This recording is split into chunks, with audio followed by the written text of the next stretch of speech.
I watched half of it. Till the halftime show? Yeah, well, I didn't make the halftime show. I went to bed Right before. Right before. I mean, the game was pretty much over. Yeah, I mean, I was being heavily mocked by a very good friend of mine. She's an Eagles fan, so it was. You were kissing. Yeah, it was time to sleep. I used this appointment as an excuse. Oh, are you Chiefs fan? I think I'm Taylor Swift. Oh, yeah. I'm Pat Mahomes. Even though, as I said, it's, there was, the Eagles hurt, obviously, all-female management team. Yeah.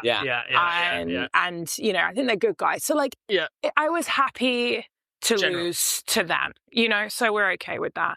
Actually, my team is the Dolphins. Oh, okay, so, cool. But we, not great. Not going to make it through to the Super Bowl. Who's your team? I grew up a Colts fan. Colts? Yeah, but I was like Peyton Manning, Marvin Harrison, Reggie Wayne back in the day, only because my brother followed football. And I was like, whatever team you support, I support. Like, I don't know. That makes sense. And then I played Madden, and the Colts were just incredibly good because they were they were the best team. This is like pre-Brady becoming very good with the Patriots. You're a Cardinals fan, Henny. Yeah, on the camera. Oh, I'm sorry. Yeah. I love the way everyone's reaction is that way. They're like, instant apologies. Yeah. It was a good game, though, overall. I mean, was it? I think it was a really bad game. Like, good game in the sense of it was great to see Kansas lose that way. You say a good game. After 10 minutes, you're like, right, I'm going to bed. Yeah.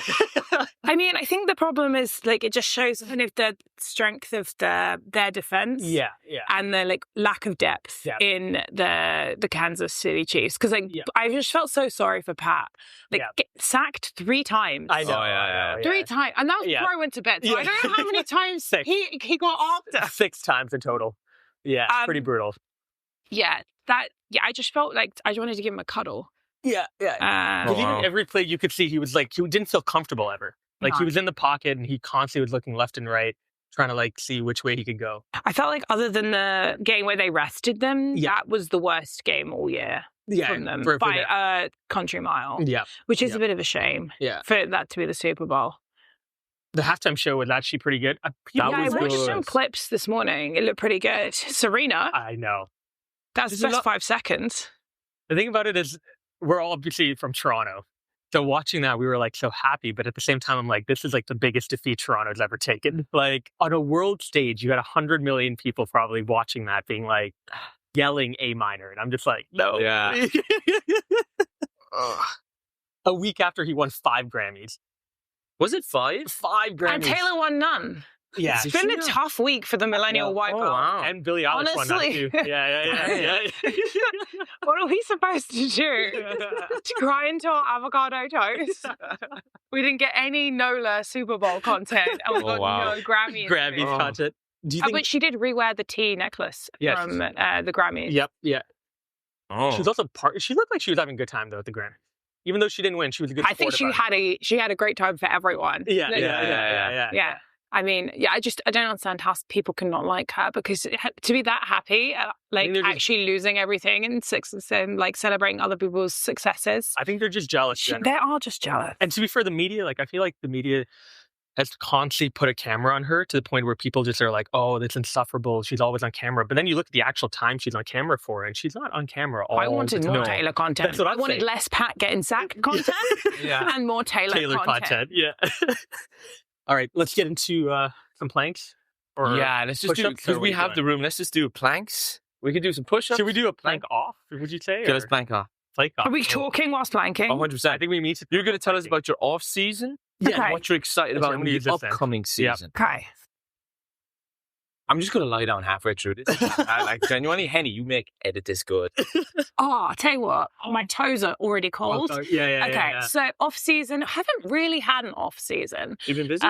Because I went to Daytona. Oh. So we did the Daytona, which was great. My first 24-hour race. What I've learned is I'm not an endurance girl. No? I mean, I'm a delicate little F1 I did the Indy 500 last year. That was 3.5 hours. That's still and the biggest limit for that was going to the restroom. I've never been so sad to lose, watch Pato lose with 2 corners to go and needed a wee more. Yep. So the only advantage of him losing was that I could go to the restroom rather than watch the podium ceremony. Yeah. Did you stay awake all 24 hours? No. I had a nap 5 hours before the start of the race. The question is, how much coffee did you have? Yeah, true. So much coffee. Oh, yeah. Espresso martini? I wish. No, unfortunately not. How's everyone doing? This is a lovely Monday morning. As long as I beat Mikey, that's what I'm here for. As I'm trembling? Yeah. Is everybody? Yeah. I brought a hat so no one can see my facial expressions.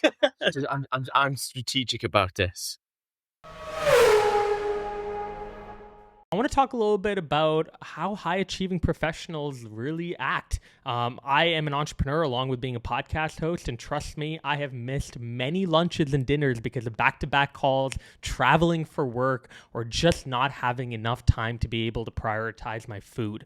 But that's where our sponsor today comes into play, Huel. Spelled Huel, they have a new black edition that is a ready-to-drink total game changer. It's a complete meal in one bottle with 35 grams of protein, 27 vitamins and minerals, high fiber and low sugar, so you feel full, focused, and ready for your day. There's no prep, no cleanup, just grab and go. Huel's already sold over 500 million meals around the world, and now it's your turn to try it. New customers will get 15% off at Huel.com when you use my code TRACKLIMITS. Let's talk about the taste though, because sometimes when you have these nutritional drinks, they can taste a bit metallic and maybe not pleasurable. But with Huel, their shakes actually taste like a milkshake, and they come in a range of flavors. You know, this one I'm drinking right now is chocolate. Great. Chocolate's my favorite. Absolutely love it. Let's talk about affordability, though. How expensive is Huel? Well, you'll be surprised. With high-protein meals under $5, saving you both time and money, Huel is actually cheaper than your coffee from a place like Starbucks. Options, Huel comes in powder form as well as a drink form. The powder form is back here. So if you are more into going to the gym with a shaker, you can easily go ahead and do that. For our Track Limits community, we have a code for you guys, a very special offer, 15% off for any new customers using our code TRACKLIMITS at Huel.com. Please see our description for the terms and conditions. Skip the stress, not the nutrition. Try Huel today for complete nutrition bottled. What are you most looking forward to now in the upcoming season? Lewis in a Ferrari. Yeah, I think along with everybody else in the entire world. Yeah. I mean, the photos were amazing, weren't Those they? photos were unbelievable. Yield? Okay. Are we doing this? Are we doing what? Oh my God. Are we doing you know what? I'm going to regret this in like 5 minutes when there's another workout. I'm going to be like, you're an idiot. I would have paced myself here. The photos, though, of him at Maranello. Stunning. Unbelievable.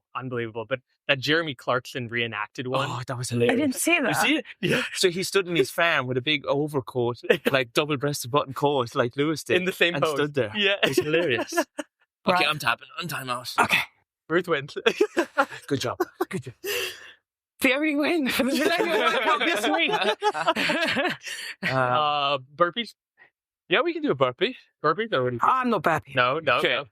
Push-up? Do push-ups. Okay. Push-up? Push-ups? Yeah, push-ups. We can do a push-up. Easy. Trish, I feel like you want some limelight, so let's sure. Just go to high I like he's doing push-ups straight after he's had a rest. Yeah, I know. Because he yielded earlier. This is just a... I'm thinking long-term. So I have an off-season question for you. Yeah. What hat do you wear this year? I think I'm going to wear a Ferrari hat. I haven't bought the right one yet. I don't want to get just a traditional one, but I'm still going to be a Merc fan. Really? Yeah. Still going to be a Merc fan. Wow. George or Kimmy? Which one? Both. I like both. I actually want Kimmy to do well. Says the lad wearing all blue. You match George right now. Like. I actually genuinely think that if this season kind of lives up to expectations, it will probably be the most competitive season in a while. In terms of like field closeness. Yeah. But it's also all the progression has been made. It's the end of the season regulations. It's going to be close. Yeah. But it's about the rookies now because that's good. Which I'm really excited about. Do you know? I think that's like a fashion. We're in the rookie fashion. Yeah. You know, it's like it used to be like no one wanted a rookie, and now everyone wants a rookie. Yeah. Because I swear it was a year ago we were talking about like there's not enough room for young drivers to come in, and then boom, we had an onslaught of like 6 or 5 of them coming. It's still good for the sport to have the rookies come in. Let's give them an opportunity. But like, it's tough for rookies this year. Like Liam's not a rookie, but still, Liam going up against Max. That's why. Yeah. But you don't need to beat Max. You just need to come P2. Like one of the things, I mean, Valtteri, greatest teammate of all time, correct, scored 45% of the Mercedes Championship points. That's all they asked for. They just and it's all I asked for. Yeah. Great guy. I'm so glad he's back in. Mercedes. But you got to hope Liam has that level head of being like, okay, just not survive, but like, you can't be comparing yourself to him. I think he does. He's got a great girlfriend as well. That she looks after him. So. We had a lunch with Jack Crawford from F2 yesterday, and he's friends with Liam. And was like, mentally, Liam is incredible. Yeah. Like I think he's tough. And I don't think he's going to compare himself right away. He's just going to like Ruth said, he's just going to try to get good, consistent performances over time. Yeah, you don't need to beat the greatest right of all time, arguably. Let's not get into that. Yeah. The real battle, we say that now, race one, he's like, the real battle, though, is Lewis Charles. I can't wait. Really? I think... I'm curious to your opinion on this. I think probably right now, on current form, over one lap, Charles would qualify Lewis. But can I ask why? Is that because Lewis is in a new car, new team, or bit of everything?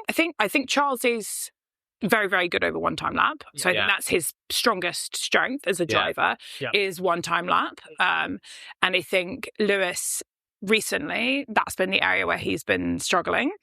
And his kind of strengths as a driver was never just raw 100% qualifying. Like he's done a couple of like epic laps, like 2018 Singapore. But if you think about Lewis Hamilton, you think about racing, racecraft, outbraking people, and I think that's what makes him racing IQ.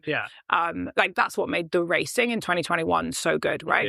It's because you had two of the like greatest racers of all time in similar-ish machinery that has strengths in different places that kind of typically qualified near each other, making the racing so good. So, but I do think seeing how the car, because he never really got on with the kind of the 22, 3, 4 Mercedes. So it could be that like, you have a car and he just like lights up. Like you saw like how he was in Silverstone, for example. When he has the car underneath him to do it, he just kind of gets the bit between his teeth and he's back to being like old Lewis. I worry though, like if he doesn't get within grips of the car straight away, and like Charles obviously has been with the team so long, frustration, we'll see a gap. And, gap. You know what I mean? Yeah. It'd be tough to see. But I think Lewis, within a couple of races, he'll be right up there. We were even talking about who's driver number one. Like, you even I can actually give you this. I mean, it's not really an exclusive because it's been going on for like the last 75 years.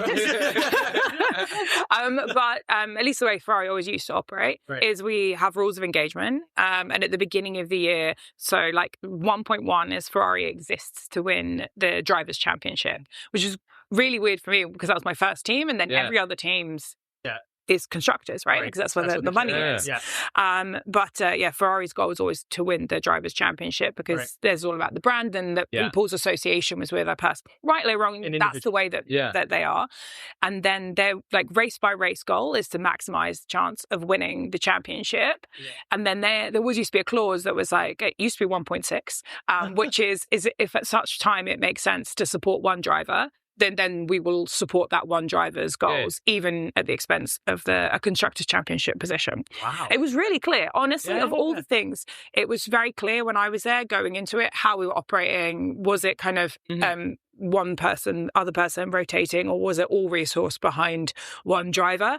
And like whether or not you kind of liked it or lumped it, depending on whether you were like the number one or the number two or the number 1.5, it was always very clear, if that makes sense. So I think that's one thing that at least racing, selfishly, I'd love to do, do or die strategies every single week. Like I'm sure, your like engineers that are doing controls would love to have like the most risky start. And then, it doesn't matter because I'm going to do the greatest start of all time. Actually, part of being a member of a team, right, is putting, the needs of the team above your own individuals. And I think a driver is just like that. And a great driver is one that, when it gets to a point where they can't win or the odds are that it makes more sense to help someone else, you got to support them. Like we saw it this year. We've seen it, Taylor rules. Taylor's old as time. I'd probably be the opposite way. I'd been like race 4. You're number 2, you're number 1.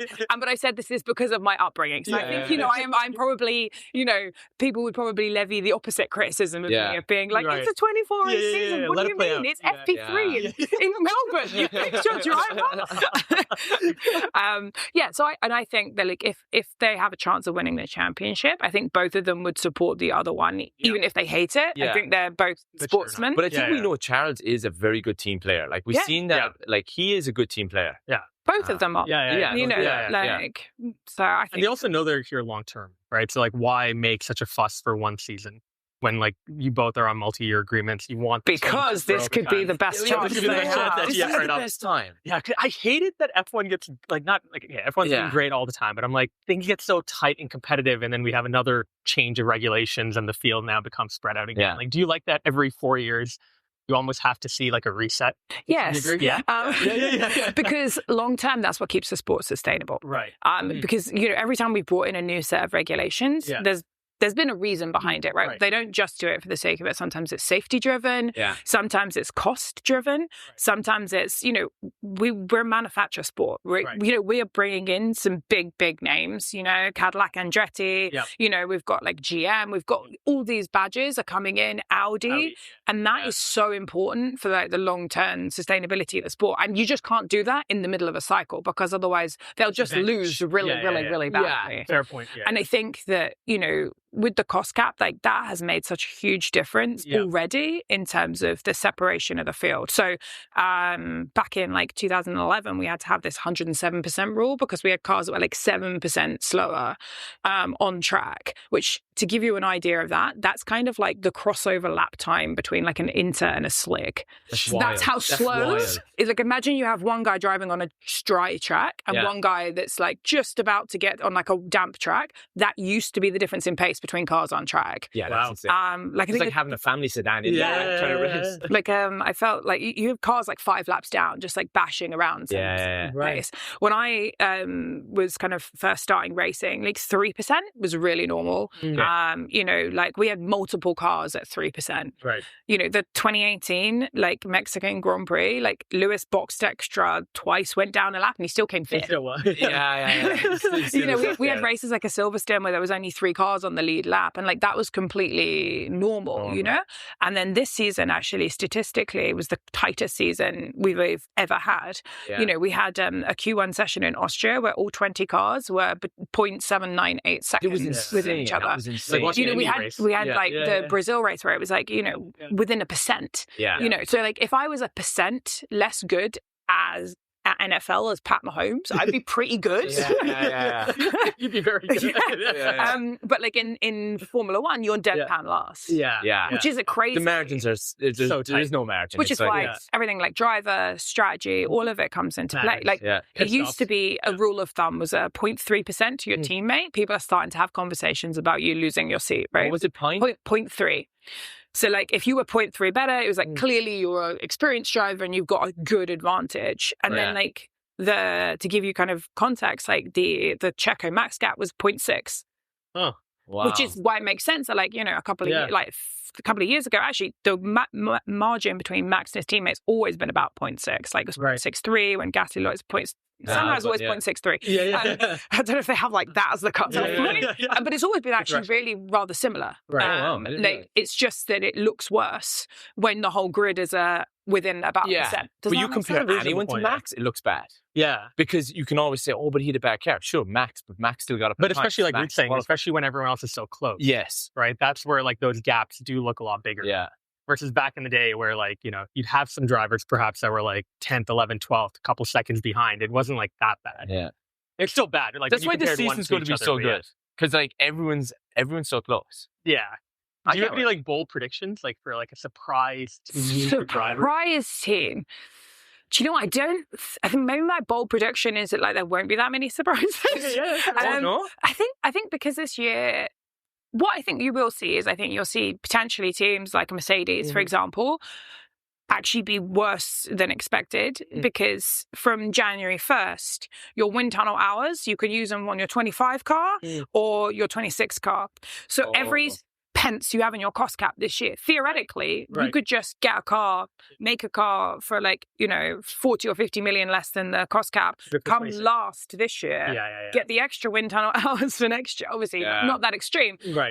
But I think you will see a split between the cars that are in for a fight this year and their best chances this year, and they will keep fighting, in a normal way, versus the teams that are really going to put their focus on 2026, and you might see the development kind of battle stop earlier, or in terms of like, you know, investment. And that, you know, typically across this, you'll see the kind of upgrades you see are the ones where you have crossover. So the only things you'll see people put on the cars probably second half of this season will be things that are relevant for 2026. Oh.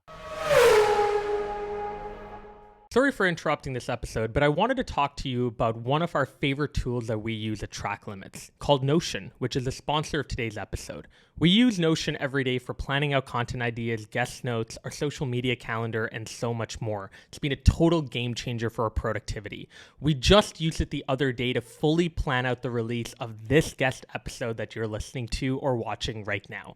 Notion combines your notes, docs, and projects into one space that's simple and beautifully designed. Notion is super easy to use, really flexible, and works with pretty much everything. Unlike those clunky old tools that make you jump between apps, Notion keeps it all together and makes working with your team super smooth. The fully integrated Notion AI helps you work faster, write better, think bigger, doing tasks that normally take you hours in just seconds. Try Notion for free when you go to notion.com/tracklimits. That's all lowercase letters, notion.com/tracklimits to try the powerful, easy to use Notion AI today. And when you use our link, you're supporting our show. Notion.com/tracklimits.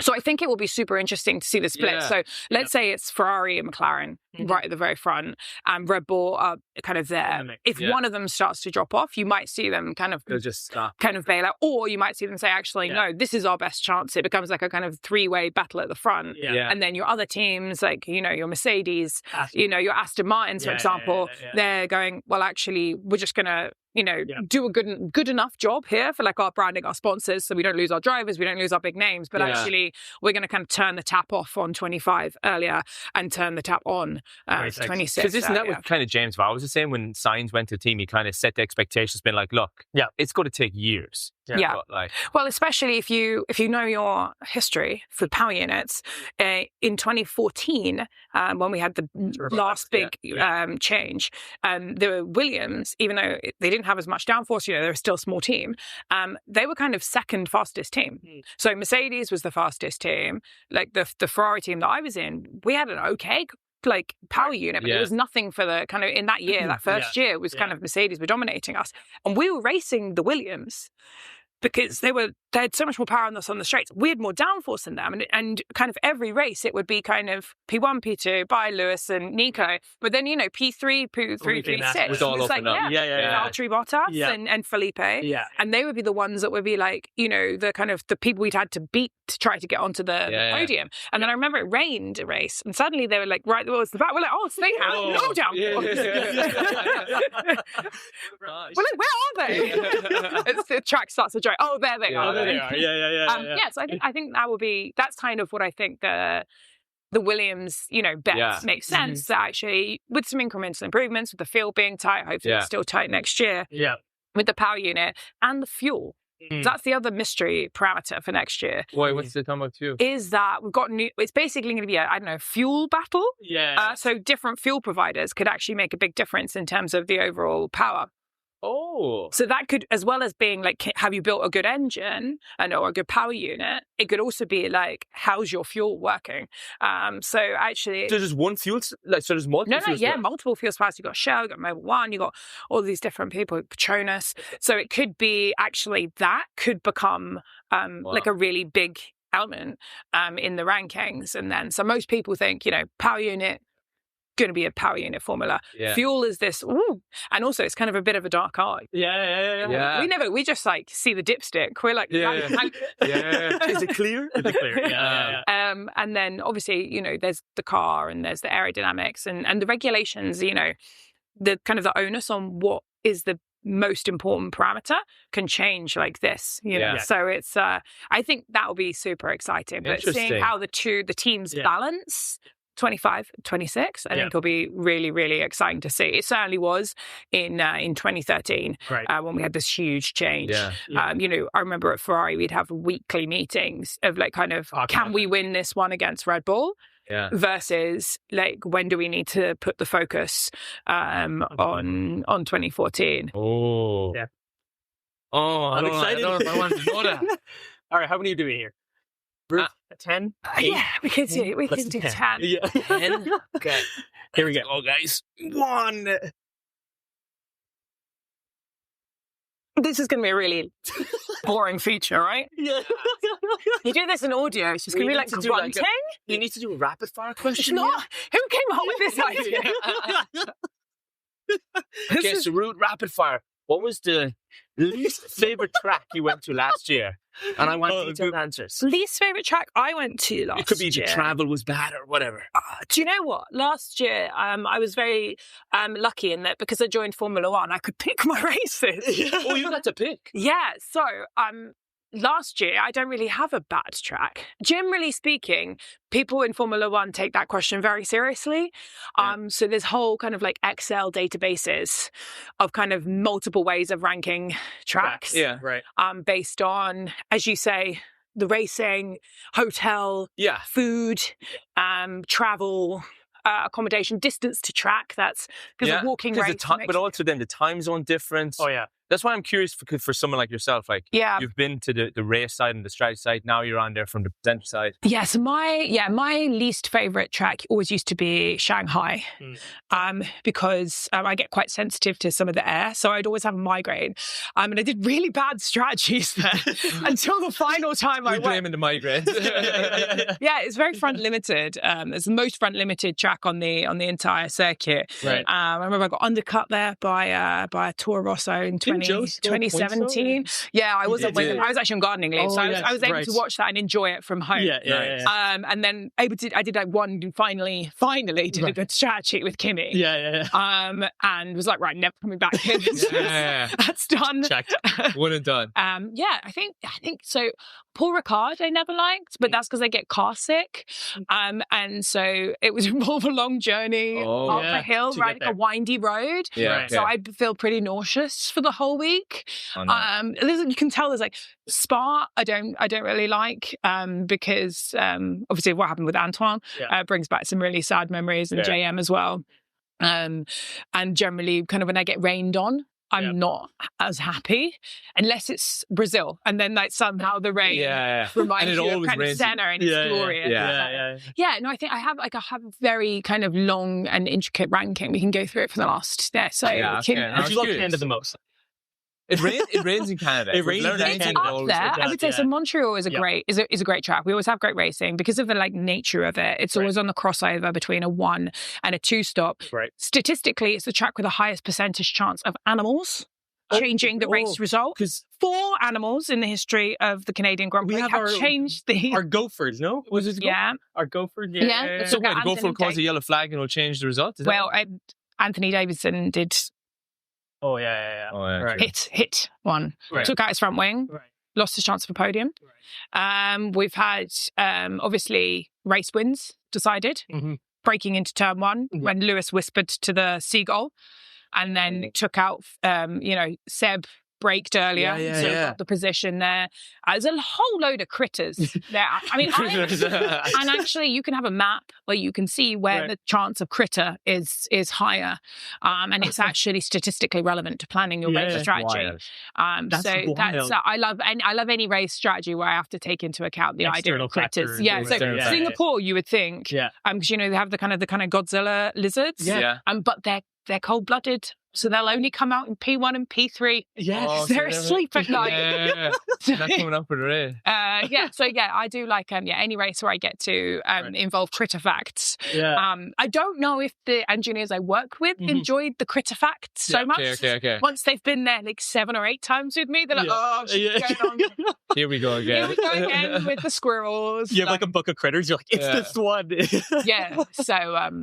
That's so you get to pick your own races, which you go to. Is that for next year as well? You get to pick as many. Yeah, it's a great thing called like having a life, which never had before. So we typically kind of share the races around, which is great, because it means you can kind of maximize kind of the ones that you do want to go to. I mean, I'd happily do them all, but when you get the chance to choose, why not pick? But you can see how tough it is for the teams. Like 24 races now, sprint weekends. It's getting a busy season. Yeah. Do you think it's at its cap now? Like, would you take away and go back to So 25 is the maximum. So if we all signed a contract that basically, so all the teams went in signing a contract that said it can go up to 25. Right. Yeah. So kind of, we did sign the contract, which makes sense there. I think actually next year, what they're doing in terms of the calendar, in terms of like moving things around a bit, I think is a really good step in the right direction. I personally am very excited that I don't need to choose between the Indy 500 and Monaco anymore in 2026. Having spent the kind of most of the recent 500s kind of trying to get signal in Monaco. I don't know if you've ever been to Monaco, but the signal is terrible. Really? And the 500 race is always in the evening after work. Right. So you either doing pack up or you're like kind of walking back to the hotel, usually at the critical part of the race. Marcus Ericsson, our previous driver, one of the nicest human beings in the planet, one of the best teammates ever. He won the 500, and then the next year, I guess he was robbed. He was robbed with the red flag restart. But yeah, watching that, I actually went there last year, so back to Monaco this year. But at least I don't have to pick between the two. So yeah, this year I was watching Charles kind of win at 6 a.m. in the morning or something, and crying like a baby in the middle of Indianapolis after saying I'm not going to get emotional.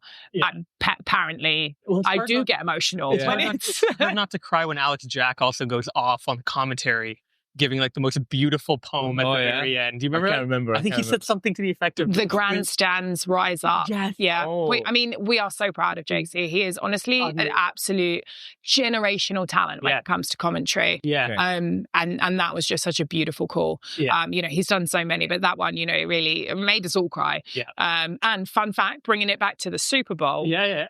The meme of the Taylor Swift tee that has someone memed his line in it. That was the tee from the necklace thing that was found. The grandstand thing out, and I posted it saying, "Alex, tell me you understand this meme," and he was like, "Yes, I do."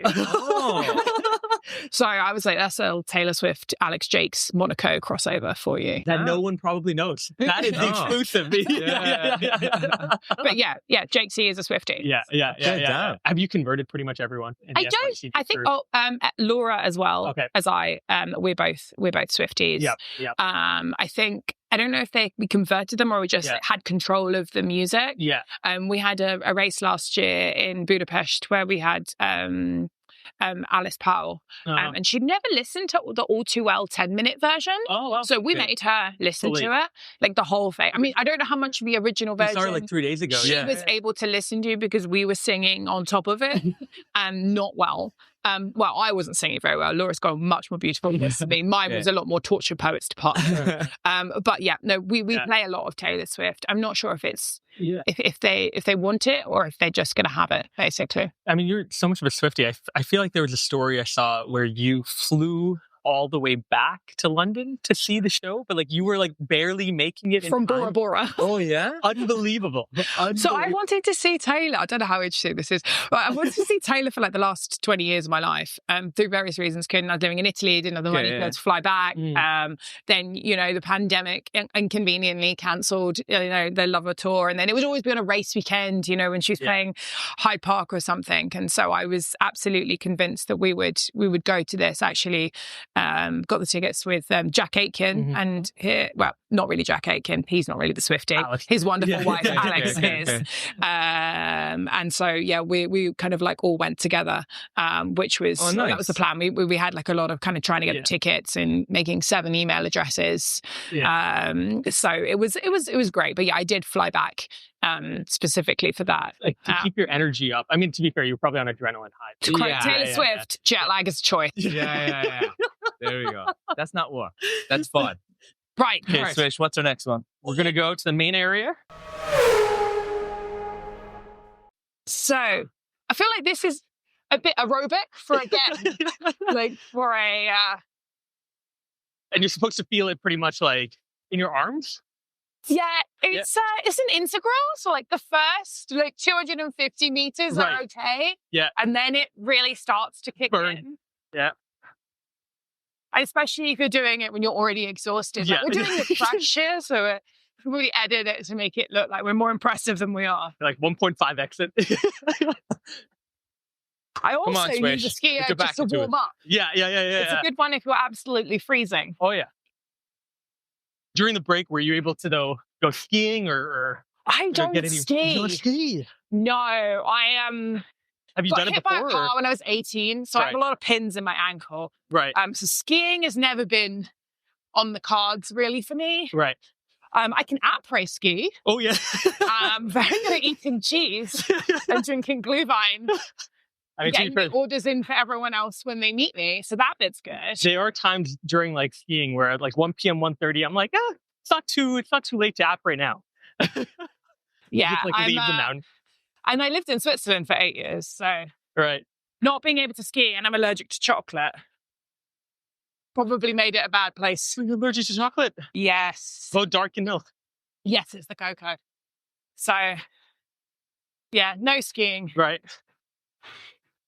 And then, so the season starts March, a little bit later, actually, for you guys. Yeah. March 16th, I think. Well, it kind of feels for us like the season starts on February 18th. Right. Because we have the F1 75 launch. Yes.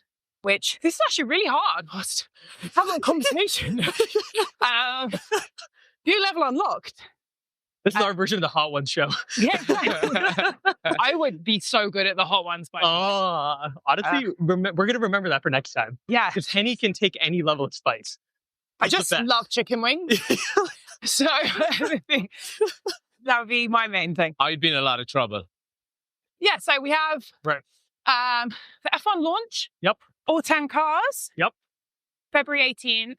It's the first time it's happening like that, where car launches are all in one place. Yeah. Well, all the teams together, for the 75th anniversary, which should be really cool. How many meters are you up to? I am at 200 and... Oh, wait, what? How do I see that? No. Oh, wait, never mind. Wait, where do I see that? Oh, yeah, no, 475. Perfect. Right, we're going to get some 500. 500? All right. Yeah, then 3 days of winter testing in Bahrain. Yeah. And then off to Melbourne. Would you normally do a workout after like a long travel day? Or like, are you very strict in your workouts? Or is it like when you can fit them in? I try to be strict for several reasons.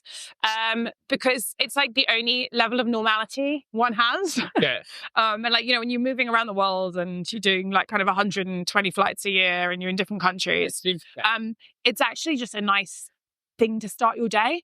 Okay. So I'm a morning workouter. Like I will do it in the evening if I absolutely have to. Yeah. But my preference is starting the day, cardio or strength training, depending on where I am, depending on what access you have to gyms and things like that. But we're lucky enough that we travel with kind of professional sports people that can kind of help us out with that. You get a cheat code there, like. We do get a cheat code. Like my good friend Mark Arnold, who was Kimmy's trainer, he now works with F1. He's got a brilliant series of kind of workouts, even in like a hotel room, like with body weights. So yeah, we do get the like PT cheat code, which does help a lot. But yeah, I think it's also just like it's nice, at least for me, especially when I was doing racing, like within the teams. It was like a bit of the day that was yours. You know, you go to the track, you don't know what time you're going to be finished work, you don't know what's going to happen to you. You know, if you're going to get sacked 6 times, metaphorically. So actually starting the day doing something that's just for you was like, this is really good. And I always used to do leg day on race day because nothing can hurt me more than Bulgarian split spots. Oh, God. Like, no matter what happened after that, like no one could hurt me more than that. Yeah. That is crazy. We think our leg days are bad. That like doing workouts like that is crazy. I also love that when you do your workouts, you rewatch races. Yes. That's really cool. Yes, but I do a lot of my I'm just a delicate flower. So like, you know, dear reader, this was supposed to be a run outside. And I said, no, it's too cold. So I am delicate flower. And so I was second if it's too cold. Too hot I can deal with. I'm okay with hot. I just go slower. If it's too cold, I run indoors. So I tend to do a lot of my like zone 2 long runs, either like answering emails. Or that's smart though. You're getting work done as you're watching race reviews, which is kind of my main like process of getting myself back into a race. I watch the races, watch the qualifyings, like remind yourself of it. What worked, what didn't work. Yeah, exactly. And kind of making sure you know it. So that's my that's my way of doing it. So people are like, it's boring on a treadmill. I'm like, you know, I'll just do like an hour and I'll, you know, get emails done. And last year when I was on gardening leave, I was doing like half marathons every day at lunch because I'm not made for the WAG life. So is that the hobby, running, or? I don't know if it's a hobby, if it's like a necessity. Right. Like, mental health. Put that down as Has like mental OnCloud reached out to you, or like the brand being like give you, you know? No, but I do love it. I love a hire. Absolutely fire. They look great. I have a lot of. I go through a lot of shoes. No, honestly, a big blend of like mental kind of stability. Like I find if I don't work out for about 3 days, I'm just like not a nice person, or not enough. Less nice. Nice person. Yeah. Who wants I'm not nice? Whatever baseline niceness you think I am, I'm less nice than that. If I haven't worked out in about 3 days, is my absolute limit. And then also just fitness as well. Like I did quite a lot of work with like kind of some SAS trainers in terms of trying to like give myself a new challenge. The car performance was similar to previous years on my last year at Sauber. Who's been the most like not mentally focused, but detail focused on like even their training? Are they all like hyper focused? I would say training is very different to kind of hyper focus, because like, I mean, Max is a really great example. Like he hates the gym and like no one can say he's not hyper focused. Yeah. I think in terms of like, who really loves fitness? Valtteri. Absolutely loves it. The man's a machine. Yeah, didn't he have a day off and he just decided to do a triathlon? And he did an Ultraman in a hotel. That was wild. Also, imagine being in the treadmill just looking at a wall for that long. Like probably watching race reviews and doing emails. I wonder who he learned that from. I'm going to do this. Valtteri's a really one of the people that actually really got me into my fitness as well. So he was my first friend on Strava. Really? So, so like log all your runs. And actually like, you know, working on my fitness, getting there actually helped me in terms of my communication with my drivers as well, because obviously like they don't always want to work out. But like if you're doing the same thing, it was another way of being able to like, you know, kind of talk to them and be like, oh, I know it's annoying, but we can go do it. And also we get to run the track. So it's one of the kind of moments we get with our drivers when they don't have any other commitments, any other distractions, and actually kind of being fit enough to be able to like run the track whilst holding a conversation was super important for me to be able to kind of have that access with the drivers. That's the next one on our to-do list is we need to run the track. I want to do a track run, and it's not that hard. You just run. No, we can do a nice little track preview. It's not on the to-do list. Everyone's working their way to half marathon. Mikey and I just trying to figure out how to run Montreal. Buddy, if I can run back and forth. And Montreal's like short and flat. So like that's actually a really easy one. You ran Belgium before, like going up. So everyone thinks Spa is 7K and 4 meters, and everyone thinks it's sector 1, so Radian actually, and then the Camel Straight. It's the worst one because that's one people think about. It's actually sector 3 that's the worst one, because like sector 2 is brilliant. Or everybody's PBs in Formula 1 are in sector 2. It's just the right amount of downhill, like fastest kilometer, fastest mile. It's like stunning. You feel like the best person in the world.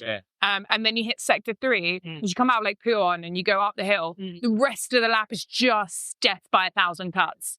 It is literally, just constant gradient up. And it just keeps going and it's windy. And at least with the Camel Straight, you can kind of see the end and your legs are fresh. And right in the tunnel. But yeah, so I would say this is one of my least favorite tracks to run, as well as Austria, actually. So Austria... That's all off. Well, it's the first up to turn 3, basically. And the worst thing is you go up the hill, and then there's another like 20 meters before you get this tiny little house that's still up, and you're like, why is this still up?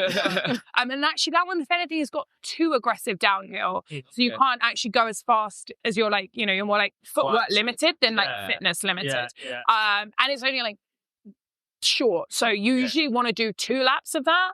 Which is horrible. Otherwise, it's not really a workout. It's like 18 minutes. Austria, not my favorite. Suzuka is one of my favorite to runs, actually. A lot of undulation. Would that be windy, like the first sector? But it's a nice level of like undulation. Singapore would be a great track to run in that midday heat. Which one? Singapore. You run it at night. That's true. You run it at night. I mean, it's still very, very warm. And very humid, very, very sweaty. But it's, I would say that it's quite a difficult one. But you do run it at night. I'm always track walk at night as well, because obviously there's no point track walking in the day. What's the point? You're not good. Okay. Did you get it? I did. I'm good. Ruth, what are you feeling? I need my little. Haven't really little balls, really, have we? Oh yeah. So yeah, okay, that there you go. Like, Oh yeah. This is what is good. this? It's a little bit more raw, I guess. There we go. Right.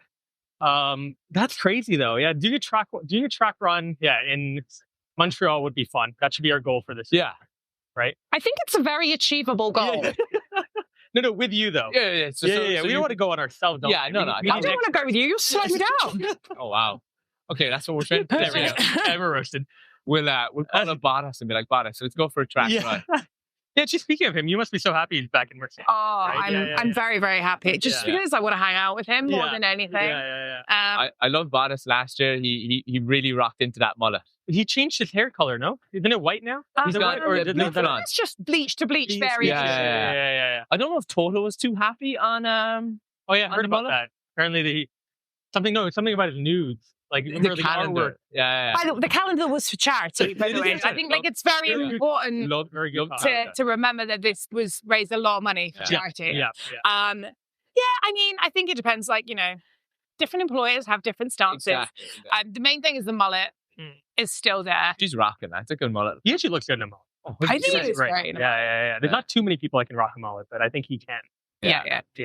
He's a really, really great person. So we want Valtteri and Joe, of course. Yes. So I didn't have to say goodbye to them for very long at all. So Joe back in Ferrari where he was before. I already said the petition to redo. There's a TikTok. I think it was a TikTok, might even be a Vine of Charles and Joe dancing around. I think I've seen that. Juniors and FTA, and I think the world needs that again. Bring it back again. So I think that's what we want to see. No, that'll be class. And with F1 TV, I know we were talking in the first interview we did with you. We talked about how you wanted to change some of the presentation style, and you brought in a ton of new stuff this year, or last year. You brought in a ton of new stuff. We felt like there was a lot of the strategy talks that weren't really a part of F1 TV before. And you have to say you produced all of that basically with the team, obviously, but you conceptualized it, did it, would probably go back and look at what worked, what didn't work. Is that the same plan for this year to add more? I mean, I'm very lucky that we have an amazing group of producers in F1 that, they're basically taking, effectively a crushingly boring engineer and making me somewhat entertaining. So because I obviously have no actual skills to bring to the table as a presenter, unlike my incredibly talented teammates. So they were going to find ways of being able to kind of, bring their strategy story to life and working with them, working with our technical partners, AWS, in terms of bringing some of the graphics, actually bringing the insights to the fans at home. I loved it. One of my favorite moments was we introduced this new graphic called Time Lost after the Singapore Grand Prix, where Lando went off and people were like, where was it? How much time did he lose? 3.51 seconds. Actually. Didn't change the race result. But then the next race was a bit of a gap in Austin in the sprint SQ3. He actually accidentally downshifted on the last straight on his final run, and tiny error. But that was what cost him the sprint qualifying pole. And actually, with that insight, we found it, and we went to a team. Obviously, McLaren knew it happened, but we went to a team that might be called Red Bull, and I was like, did you find this? And actually, we from F1 TV were able to find it faster than they were. Wow. Which, for my little engineering, I mean, not that they were really looking or cared, but still my competitive soul. Yeah. You were like, beat ya. Still got it. But and it's things like that. Some of the insights we're now able to bring, I'm presenting them at the same time that I know teams are giving them that information to their drivers or in their debriefs. And it's really cool to be able to kind of, at least I think it's cool, to kind of bring the people at home into being this is exact kind of information that, in the offices right now, they're looking at, they're going to try and understand what's going on. Looking at the way some of the track layouts is that, you see a lap time gap and you go, oh, it's 7/10. But Singapore, we're talking about actually because of the amount of energy you put into the tires, if you make an error and you wheel spin, you carry that penalty for the rest of the lap. So actually, the car is only 2/10 behind. It's not a second behind. It's just you made the error in turn 5. And so it's things like that, being able to kind of bring in the numbers, bring out the gear. And I don't think a lot of people know this. I mean, in the past interview, I know you mentioned this. You are spending a lot of your time during the race looking at data, while the race is going on. You're not just watching it on TV. You're actually going through all the numbers, lap times. You're being called in to give your insight from time to time. But you're it's I don't know, like how to put it. It's like you're almost like you're still working like behind the pit wall. 100%. Yeah. I mean, I just feel like I'm a strategist for everyone at home. Yeah. Which is but it's great for us because it gives us that insight as well, and you explain it in such a good way. It's very clear to understand. And instead of 2 drivers, I have helicopter. Yeah. There's nothing like the drone footage. The high of like predicting something and then a wonderful team organizing it and getting the shot on a helicopter. Apparently, that feels better than an undercut. You're like, this is. I think it's give you a helicopter. Yeah. Then that's amazing. But no, it's so cool. And like, so if you ever see me during a race with a laptop, it's because I'm, on some kind of hotspot or Wi-Fi. Yeah. If I'm not in the comms box, depending on the race, sometimes in the comms box, sometimes I'll be in the paddock, on Wi-Fi. So give me your Wi-Fi password. We've seen a lot of people. I mean, Callum, we just had Callum recently on. He's writing this book that's coming out soon, Life in the Pit Lane. I just feel like with all the expertise you have, it lends itself well to some sort of book. Maybe there is a book coming. But not as quickly as Cam's. I've had a read of it. He sent me a pre-order. Great book. Yeah. Definitely go out and get that one. What would you call your book? I can't say that. She already has the name now. I mean, good try. Strategy 101. Yeah, Strategy 101. I would read that. Maybe like Life Behind the Pit Wall or something, but I don't know. I think that's already out there. No, that's Life Behind the Pit Lane. Oh, sorry. Okay, we're going to do one each more. Okay. And then... Let's do a different exercise. Yeah, different exercise. Ruth, what do you think? We're going to let you pick this one. Whatever you're comfortable with.